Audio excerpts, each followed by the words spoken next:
మాజీ మంత్రి మల్లారెడ్డి టీడీపీకి దగ్గరయ్యే ప్రయత్నాలు చేస్తున్నారా? సీఎం చంద్రబాబు గ్రీన్ సిగ్నల్ ఇస్తే తెలంగాణలో టీడీపీ పగ్గాలు తీసుకునేందుకు రెడీ అవుతున్నారా? తిరుమల పర్యటనలో చంద్రబాబును పొగటం ఇందులో భాగమేనా? మరోవైపు తిరుపతిలో మల్లారెడ్డి ఫ్లెక్సీల ఏర్పాటుతో త్వరలోనే ఆయన టీడీపీలో చేరడం ఖాయమనే సంకేతాలనిచ్చిందా?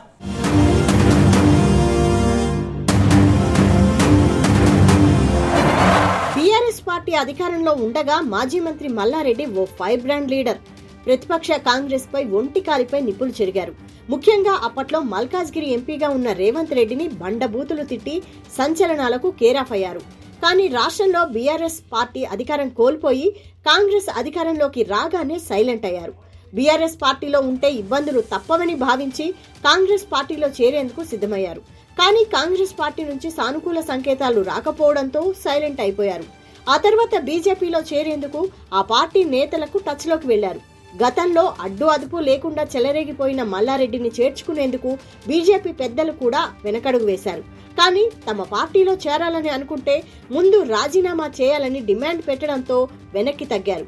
చివరకు బీఆర్ఎస్ లో కంటిన్యూ అవుతున్నారు. ఇప్పుడు మరోసారి తెలుగుదేశం పార్టీలో చేరేందుకు ఆసక్తి చూపిస్తున్నారనే టాక్ వినిపిస్తోంది.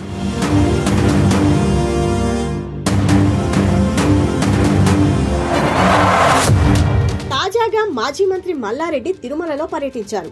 శ్రీవారి దర్శనం తర్వాత మల్లారెడ్డి చేసిన కామెంట్స్ హాట్ టాపిక్ గా మారాయి. ఏపీలో అభివృద్ధి శరవేగంగా సాగుతోందని, సీఎం చంద్రబాబు నాయకత్వం ఈ మార్పుకు కారణమని ఆయన ప్రకటించారు. దేశ ప్రధాని మోడీ ఆంధ్రప్రదేశ్కు లక్షల కోట్లు కేటాయిస్తుండగా వాటిని సమర్థంగా వినియోగిస్తూ చంద్రబాబు అభివృద్ధి యంత్రాన్ని పరుగులు పెట్టిస్తున్నారని మల్లారెడ్డి ప్రశంసించారు. ఈ అభివృద్ధి కేవలం ప్రభుత్వ ప్రాజెక్టులకే పరిమితం కాకుండా పెట్టుబడులు, పరిశ్రమలు, మౌలిక సదుపాయాల స్థాయిలో కూడా కనపడుతోందన్నారు. అంతేకాకుండా తెలంగాణలోని ప్రస్తుత పరిస్థితిని ఆయన పోల్చారు.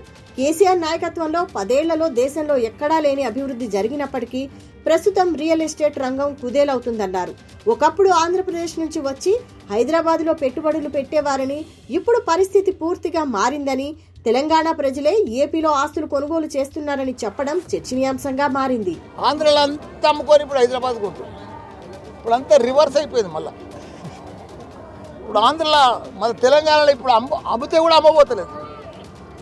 ఇప్పుడు ఆంధ్ర అంతా కూడా చంద్రబాబు నాయుడు చాలా బాగా చేసేస్తారు. మోడీ కూడా చాలా పెద్ద ఎత్తున డెవలప్మెంట్ చేస్తుంది. ఇక్కడ లక్షల కోట్ల రూపాయలు కూడా ఇక్కడ అభివృద్ధికి ఇస్తున్నారు. అక్కడ ఉన్నది కూడా డెవలప్మెంట్ లేదు.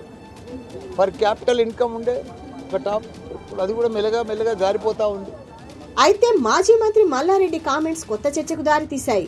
మల్లారెడ్డి తెలుగుదేశం పార్టీలో చేరేందుకు ఆసక్తి చూపిస్తున్నారనే ప్రచారం ఊపందుకుంది. అందుకే ఆయన సీఎం చంద్రబాబు ప్రధాని మోడీని ఆకాశానికెత్తారని అంటున్నారు. ప్రస్తుతం మాజీ మంత్రి మల్లారెడ్డి కామెంట్స్ రాజకీయ వర్గాల్లో చర్చనీయాంశమయ్యాయి. ఒకవైపు ఏపీ అభివృద్ధిని పొగడ్తలతో ముంచెత్తడం, మరోవైపు తెలంగాణ పరిస్థితులను వివరిస్తూ చురకలంటించారు. 2 రాష్ట్రాల రాజకీయ, ఆర్థిక పరిస్థితులను పోల్చి చూపించే ప్రయత్నం చేశారు. ఇప్పటికే మల్లారెడ్డి తెలుగుదేశం పార్టీలో చేరేందుకు ఆసక్తి చూపించారు. కానీ పలు రాజకీయ సమీకరణాల నేపథ్యంలో వెనక్కి తగ్గారు. అయితే మల్లారెడ్డి తెలుగుదేశం పార్టీలో చేరకుండా సీఎం చంద్రబాబును సీఎం రేవంత్ రెడ్డి నిలువరించారనే టాక్ సైతం ఉంది. కానీ మల్లారెడ్డి మాత్రం పట్టువదలని విక్రమార్కుడిలా అన్ని పార్టీల్లో ఓ రాయి వేసి చూస్తున్నారు. అటు కేంద్ర బీజేపీలో అవకాశం దక్కినా చేరేందుకు రెడీగా ఉన్నారు. కానీ అక్కడ దారులన్నీ మూసుకుపోవడంతో ఇప్పుడు తెలుగుదేశం పార్టీపై కన్నేశారని ప్రచారం సాగుతోంది.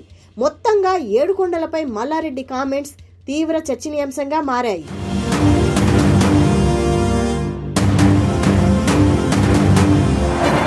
మొత్తంగా తిరుపతిలో మాజీ మంత్రి మల్లారెడ్డి ఫ్లెక్సీలు ఏర్పాటు కూడా చర్చనీయాంశమవుతోంది. మల్లారెడ్డి పుట్టినరోజు వేడుకలు ఫ్లెక్సీలో కూటమి నేతల ఫోటోలతో ఫ్లెక్సీలు ఏర్పాటు చేశారు. దాంతో మల్లారెడ్డి త్వరలో తెలుగుదేశం పార్టీలో చేరిపోయి తెలంగాణ టీడీపీ పగ్గాలు చేపట్టనున్నారని జోరుగా ప్రచారం సాగుతోంది. అయితే మల్లారెడ్డి ఫ్లెక్సీలు చూసిన కూటమి నేతలు షాక్ అవుతున్నట్టు తెలుస్తోంది.